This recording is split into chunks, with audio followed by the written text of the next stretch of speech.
ഇപ്പൊ ഓൾറെഡി നമ്മൾ ഇപ്പൊ സോഷ്യൽ മീഡിയയിൽ കണ്ടുകൊണ്ടിരിക്കുന്ന സൂപ്രഭാവ ഉണ്ടല്ലോ. അപ്പൊ നമ്മൾ ഇങ്ങനെയായിരിക്കും സൂപ്രഭാവ, ഇങ്ങനെയായിരിക്കും സംസാരിക്കുക എന്നൊക്കെ ഓൾറെഡി നമ്മുടെ മനസ്സിലൊരു ധാരണയുണ്ടാവും. പക്ഷെ നേരിട്ട് പരിചയപ്പെട്ടപ്പം എങ്ങനെയായിരുന്നു? അത് മാറിയോ? അങ്ങനെ തന്നെയാണ് സംസാരിക്കുക. പക്ഷെ ലൈക് വീഡിയോസിലുള്ള പോലെ full time happy, full time ചില്ല അങ്ങനെയല്ല. അത് മനുഷ്യന്മാരങ്ങനെ ചെറിയ കാര്യം മതി, ചെറിയ കാര്യത്തിന് ഇങ്ങനെ വിഷമിച്ച് ഇങ്ങനെ മാറിയിരിക്കണ കാണാം. നമ്മളിങ്ങനെ പിടിച്ച് അവിടെ നിന്ന് ഇങ്ങനെ വലിക്കണം, ലൈക്ക് ഓക്കെ ആവോ ഓക്കെ ആവെന്ന് പറഞ്ഞിട്ട്. അങ്ങനെ ഒരു സൈഡ് ഉണ്ട്. എനിക്ക് പെട്ടെന്ന് എന്തെങ്കിലും ഉണ്ടെങ്കിൽ അത് വലുതായി തോന്നും. ഇപ്പൊ സങ്കടമാണെങ്കിൽ അത് നല്ല സങ്കടം. ഒന്നുമില്ല, ഇപ്പൊ ഒരു റീലിൽ ഒരു നെഗറ്റീവ് കമന്റ് വന്നു, ചിലപ്പോ ഒരു 100 നല്ല കമന്റ്സിൽ ഒരു നെഗറ്റീവ് കമന്റ് ഉണ്ടാവുള്ളൂ. ആ ഒരു നെഗറ്റീവ് കമന്റ് വെച്ചിട്ട് ഇങ്ങനെ ബാഡ് ആയിട്ട് ഞാൻ എല്ലാ കമന്റ്സിനും അധികം റീപ്ലൈ കൊടുക്കും. പക്ഷെ പിന്നെ ഈ ആക്ഷൻ ബ്ലോക്ക് വരുന്നോണ്ട് എല്ലാത്തിനും കൊടുക്കാൻ പറ്റില്ല. ഞാൻ കൊടുക്കുകയാണെങ്കിൽ എല്ലാവർക്കും കൊടുക്കും. ഇതിലേക്ക് വിഷമ മറ്റവർക്ക് തോന്നുമല്ലോ. പക്ഷെ എത്ര ഒരുപാട് കമന്റ്സ് വരാറില്ല എല്ലാത്തിനും. പണ്ടൊക്കെ വന്നിന്, ഇപ്പൊ അങ്ങനെ വരില്ല. പക്ഷെ ഇപ്പൊ 1 million ഓൾറെഡി ഫോളോവേഴ്സ് ഒക്കെ ആയി. അതിലൊന്നും കാര്യമില്ല. അതെ, ഫോളോവേഴ്സിലൊന്നും കാര്യമില്ല. ആൾക്കാർക്ക് നമ്മളോടുള്ള ഒരു ഇഷ്ടത്തിലാണ് കാര്യം. ഫോളോവേഴ്സ് ഇപ്പൊ എന്താ ഗിവ് കൊടുത്താ അതിൽ കാര്യമില്ല. ഞാൻ അങ്ങനെ ഇതാക്കാണ്. നമ്മളോട് ആൾക്കാർക്ക് ഒരു സാധനമാണല്ലോ. ഇപ്പൊ പുറത്ത് പോകുമ്പോൾ ആൾക്കാർ നോക്കുമ്പോൾ ഒരു ഓനോടൊരു ഒരു ലവ് ഉണ്ടല്ലോ ആൾക്കാർക്ക്. അതാണ് വേണ്ടത്, അല്ലാതെ ഫോളോവേഴ്സിലൊന്നും കാര്യമില്ല. ഇപ്പൊ പുറത്ത് പോകുന്ന സമയത്ത് ഈ പറഞ്ഞ ലവ് ഒക്കെ ആവശ്യധികം കിട്ടുന്നുണ്ട്. ആവശ്യത്തിലധികം. എനിക്ക് അങ്ങനെ പുറത്ത് പോയിട്ട് ഇന്നേ വരെ ഒരു ഒറ്റ വട്ടം ഉണ്ടായിന് ഒരു ആൾക്കാർക്ക് ഒരു ഇഷ്ടമില്ലാത്തൊരു സാധനം. അതന്ന് ഒരു എന്തോ ഒരു പരിപാടിക്ക് പോയപ്പോൾ കുറച്ച് ചെക്കന്മാരിങ്ങനെ കളിയാക്കിന്. അതൊന്നുമല്ല, ഈ ഞാനും ഓവറായിട്ട് മറ്റേ കോട്ടുമൊക്കെ ഇട്ട് പോയിട്ട് അത് ഉണ്ടാവല്ലോ. ഒരു സാധനം. ഒരു സമയത്ത് ഞാൻ ഇന്റർവ്യൂ കാണുന്ന സമയത്ത് ആളുടെ ഇന്റർവ്യൂവിൽ ആള് പറഞ്ഞ ഒരു കാര്യമുണ്ട്. അതായത് എനിക്ക് കല്യാണം കഴിക്കുക എന്ന് പറയുന്നതാണ് ഏറ്റവും വലിയ.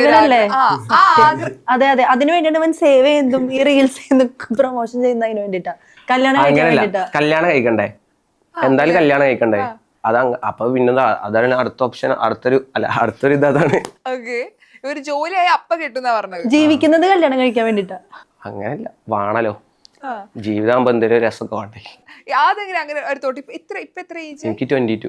22 ഏറ്റവും വലിയ ആഗ്രഹം എന്ന് പറഞ്ഞാൽ കല്യാണം കഴിക്കാന്നല്ല, ഒരു നല്ല ജീവിതം, അത്രേ ഉള്ളൂ. ഇപ്പൊ ആളുകൾ ഇപ്പൊ വിചാരിക്കും, ഇപ്പൊ ഓൾറെഡി ഇൻഫ്ലുവൻസേഴ്സ് ഒക്കെ ആവുന്ന സമയത്ത് അവരെന്ത് ജോലിയൊന്നും ചെയ്യുന്നില്ല, അവർക്ക് ഈസി ആയിട്ട് പൈസ ഉണ്ടാക്കാലോ എന്ന് ചിന്തിക്കുന്ന ആൾക്കാരുണ്ട്. അത്ര ഈസി ആണോ ഈ പൈസ ഉണ്ടാക്കണതും?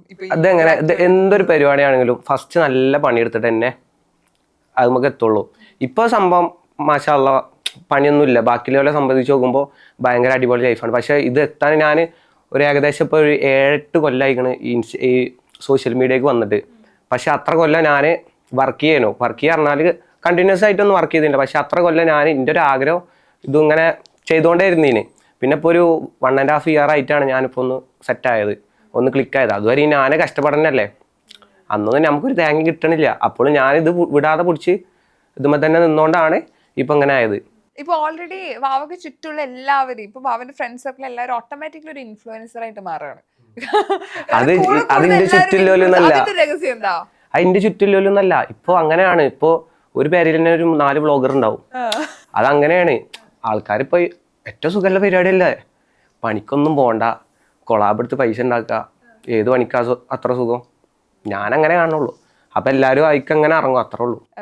ഇപ്പൊ എനിക്ക് ഒരു കോണ്ടന്റ് ക്രിയേറ്റർ ആവണം, അങ്ങനെയാണെങ്കിൽ പുതിയ കുറെ പേര് അവിടെ വീഡിയോ കണ്ടിട്ട് ചോദിക്കും ഇത് എങ്ങനെയാ ചെയ്യണേ, ഞങ്ങളെ കൂടെ ഒന്ന് പഠിപ്പിക്കോ? ശരിക്കും എങ്ങനെയാണ് ഒരു കോണ്ടന്റ് ക്രിയേറ്റ് ചെയ്യുന്നത്? പഠിപ്പിക്കാനൊന്നുമില്ല.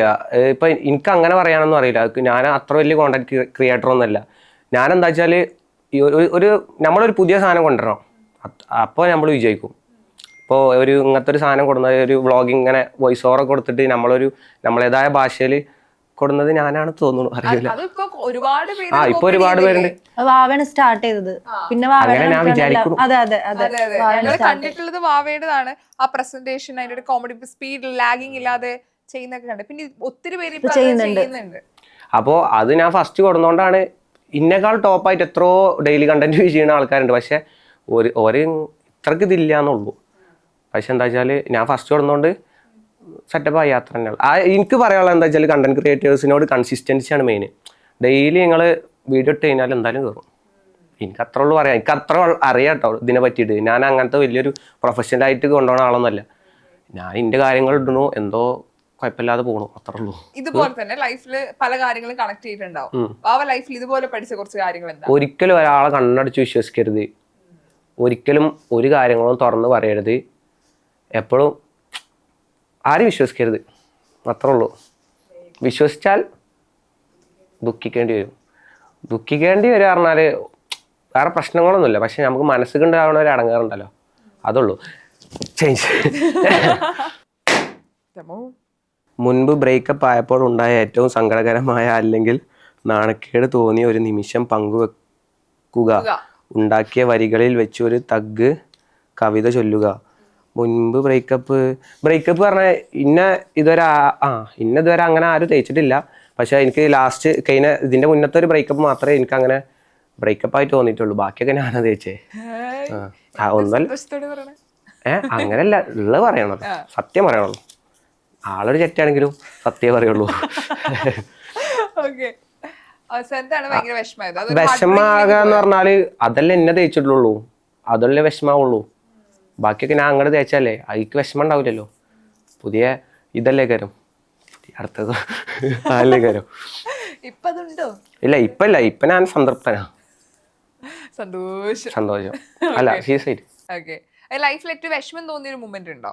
ഇപ്പം ലൈഫിലെ ഏറ്റവും വലിയ വിഷമം തോന്നിയ മൊമെന്റ് പറഞ്ഞാല് എന്റെ ഒപ്പല്ലോല് എന്നെ ചതിച്ചപ്പോ തന്നെ എനിക്ക് അങ്ങനത്തെ ഒരു വിഷമം ഇതുവരെ എന്റെ ലൈഫിൽ ഉണ്ടായിട്ടുള്ളത്. അത് ഓവർകം ചെയ്തിട്ടില്ല, ഞാൻ ഓവർകം ചെയ്യും. പിന്നെ ഇങ്ങനെ ഓരോ മനസ്സിലേക്ക് ഇങ്ങനെ ഇതേപോലെ ഇപ്പൊ നിങ്ങൾ ചോദിക്കുമ്പോഴാണ് അതിനെപ്പറ്റി ആലോചിക്കുമ്പോഴാണ്. അല്ല ഇപ്പൊ കുഴപ്പമൊന്നുമില്ല, ഇപ്പൊ അത് സന്തോഷമുള്ളൂ, അത് പോയത് നന്നായി. ഇല്ലെങ്കിൽ ഇപ്പൊ ഇനി എത്ര പണികൾ വരാണ്ടായിരുന്നു വെച്ചിട്ടാ. ചെറിയ പണിയിൽ ഒതുങ്ങി. അതാണ് അത് നേരത്തെ അറിഞ്ഞുകൊണ്ട്. അടുത്തത്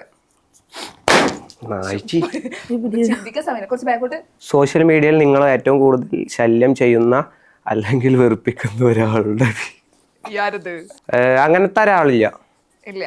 വെറുപ്പിക്കുന്ന ആരെങ്കിലും ഉണ്ടോ? വെറുപ്പിക്കാന്ന് വെച്ചാൽ ഭയങ്കര മോശമായിട്ടല്ല, ഫണ്ണായിട്ട്. എനിക്ക് ആദ്യം ഒരു ഇതുണ്ടായിരുന്നു, ഇന്നൊരു ട്രോൾ ചെയ്യുന്നൊരു ചങ്ങായി ഉണ്ടായിരുന്നു. അപ്പൊ ഓനോടക്ക് ഭയങ്കര ദേഷ്യായിരുന്നു, ജസീർ പറഞ്ഞിട്ട്. ആദ്യത്തെ ട്രോൾ ആയിരുന്നോ? അല്ല, ആദ്യത്തെ ഒരു മനസ്സ് കൊണ്ടൊരു ട്രോളായിരുന്നു. എന്തായിരുന്നു? അതായത് ഞാനൊരു ഇന്റർവ്യൂവിൽ ഇതേപോലെ ഇപ്പത്തെ ചെക്കന്മാരൊക്കെ പണ്ടത്തെ ചെക്കന്മാരെ പോലെയല്ല, ഇപ്പത്തെ ചെക്കന്മാരൊക്കെ അധികം മേക്കപ്പ് ഒക്കെ ഇട്ടിട്ട് ഇപ്പത്തെ പെണ്ണുങ്ങളാണ് ചെക്കന്മാരെ പോലെ ജിമ്മിലൊക്കെ പോകണെന്ന് പറഞ്ഞാൽ ഞാൻ ഉദ്ദേശിച്ചത് എന്താണ്, പണ്ടത്തെ മാതിരി അല്ലല്ലോ. പണ്ട് ആ പെണ്ണുങ്ങളൊന്നും എല്ലാവരും എല്ലാവരും ജിമ്മിൽ പോയിരുന്നില്ലല്ലോ. ഇപ്പം അങ്ങനെയല്ല, അധികം പെണ്ണുങ്ങൾ ജിമ്മിലാണ്. പക്ഷെ ഇപ്പൊ കുറെ കുണ്ടന്മാരെ പോലത്തെ ചെക്കന്മാര് നടക്കലില്ലേ, മേക്കപ്പും ലിപ്സ്റ്റിക്കൊക്കെ ഇട്ടിട്ട്. ഞാൻ അതാണ് ഉദ്ദേശിച്ചത്, പക്ഷെ പറഞ്ഞപ്പോ അതില് മാറിപ്പോയി. അതിൽ ഈ ജിമ്മിൽ പോണ ചെക്കന്മാരൊക്കെ പാടെ തിന്നുകള്. അല്ല അങ്ങനെ ഏറലൊന്നുമില്ല, പക്ഷെ അത് കേൾക്കുമ്പോ ഒരു സങ്കടം. അപ്പൊ ഓനോട് നല്ല ദേഷ്യം. പക്ഷെ പിന്നെ ഞങ്ങൾ അങ്ങനെ ചാറ്റ് ചെയ്ത് ഇപ്പൊ കമ്പനിയാ. ഇപ്പൊ 2K അല്ലേ? 2K 1 മില്യൺ കിട്ടില്ലേ? സോറി 2K കിട്ടില്ലേ? അതെ. അല്ല ഓള് 80 അല്ലേ? അല്ല 90. എത്ര 50? ഇപ്പൊ ഞാൻ പറയട്ടെ, 90 കിഡ്സും 2K എപ്പോഴും ഇത് സോഷ്യൽ മീഡിയയിലായാലും ഈ രണ്ട് ദിക്കിലാണ്. ചില കാര്യങ്ങൾ അഭിപ്രായങ്ങളിലായാലും കേൾക്കുന്ന പാട്ടിലായാലും ഞങ്ങൾക്ക് അഭിപ്രായമൊക്കെ സെയിം തന്നെയാ. തോന്നിയിട്ടൊന്നുമില്ല. ഇല്ല, ഇതിന് ഞാൻ പറഞ്ഞില്ലേ, ഇപ്പൊ നിങ്ങൾക്ക് ആയാലും ഇവിടെ കണ്ടിട്ട് ഇത്ര 10-30 വയസ്സുള്ളൊന്നും തോന്നിയില്ലല്ലോ. ചിങ്ങത്തിൽ 30 ആവൂലേ? 29. അപ്പൊ അങ്ങക്ക് ആയാലും തോന്നണില്ലല്ലോ. അപ്പൊ അതേമാതിരി തന്നെ ശരീരമുള്ളൂ വലിപ്പം വെക്കണ്, ബുദ്ധി അങ്ങനെ വളർച്ചയില്ല. മന്ദബുദ്ധിയാണോ? മന്ദബുദ്ധിനെ പറ്റി പറയണ പോലെ സംസാരിക്കണം. അങ്ങനല്ല, സോറിടാ, അത് സങ്കടയിക്കണേ. ഇത് പറയുമ്പോഴേ നമ്മളിപ്പോ 29 കഴിഞ്ഞ് 30ലേക്ക് ഇല്ല, ഞാൻ എനിക്ക് 28 ഈ കൊല്ലം 29 ആവും. അതിനെന്താ, വയസ്സുണ്ടെങ്കിൽ സമ്മതിച്ചു കൊടുക്കണം. അത് ഒരു അഭിമാനമായിട്ട് എടുക്കണം. ഇത്ര കാലം ഒരു കുഴപ്പമില്ല ജീവിച്ചില്ലേ. എനിക്ക് മെയിൽ 29 ആവും. വയസ്സ് കൂടുതൽ ടെൻഷൻ ഉണ്ടോ ശരിക്കും? എങ്ങനെയാണ് ഇവരൊക്കെ കളിയാക്കും, അത്രേ ഉള്ളൂ. എനിക്ക് വയസ്സ് കൂടുമ്പോ ടെൻഷൻ ഉണ്ട്. കല്യാണം കഴിക്കണം പെട്ടെന്ന്, അതിന്റെ ടെൻഷൻ. കല്യാണം കഴിക്കണ ടെൻഷൻ അല്ല, മരിച്ചോലോ. അതായത് ഇപ്പൊ നമുക്കിപ്പോ ഒരു പടച്ചോൻ തന്നൊരു ഏജ് ഉണ്ടാവുമല്ലോ, ആദ്യം തന്നെ എഴുതി വെച്ചിട്ടുണ്ടാവുമല്ലോ. അങ്ങനെ കേട്ടോ വിശ്വസിക്കണേ. അപ്പൊ ആ ടൈമായ പോണ്ടേ പോണ്ടേ? നമുക്ക് അമ്മോ കളിയാക്കല്ലേ മരണത്തിനെ പറ്റി കളിയാക്കല്ലേ. ഈ ഏത് പ്രായത്തിൽ എത്തുമ്പോ കല്യാണം കഴിക്കണം ഓൾറെഡി എനിക്കിപ്പോ കല്യാണം കഴിക്കണം എന്നാണ് ആഗ്രഹം. ഇപ്പൊ കിട്ടണമെന്നോ? അങ്ങനെയല്ല, ഈ ഒരു ഏജിൽ അങ്ങനെ ഇപ്പൊ തന്നെ അതാകുമ്പോ ഉള്ളു കുറച്ച് കഴിഞ്ഞാൽ നമ്മളെ കുട്ടികളൊക്കെ നമ്മളെ നോക്കുള്ളൂ. ഇല്ലെങ്കിൽ നമ്മള് കുറച്ച് കഴിഞ്ഞാൽ നമ്മളെ എനിക്കൊരു 50 വയസ്സാകുമ്പോൾ എന്റെ ചെറുക്കന് ചിലപ്പോ ഒരു 15 വയസ്സായിട്ടുള്ള ഉണ്ടാവുക. നീ ഒരു 5 വർഷം കഴിഞ്ഞൊന്ന് കാണുന്നുണ്ട്. ഞാൻ പെട്ടെന്ന് കല്യാണം കഴിച്ച് സെറ്റിൽ ആവും. ഞാനിപ്പോ അതാണ്, ഞാൻ ഇപ്പൊ സേവിങ്സ് ഒക്കെ കല്യാണത്തിന് ഉണ്ടാക്കുന്നത്. കല്യാണത്തിന് വേണ്ടി സേവിങ്സ് ഉണ്ടാക്കുന്ന ഒരു കുട്ടി. അതെ, ഞാൻ എന്റെ കല്യാണം ഇപ്പടുത്തുണ്ടാവും. ഇപ്പടുത്തല്ല, കല്യാണമല്ല, എൻഗേജ്മെന്റ് ഉണ്ടാവും. എന്റെ എല്ലാ എക്സിനോടും ബൈ ബൈ പോവുകയാണ്. കുറച്ചു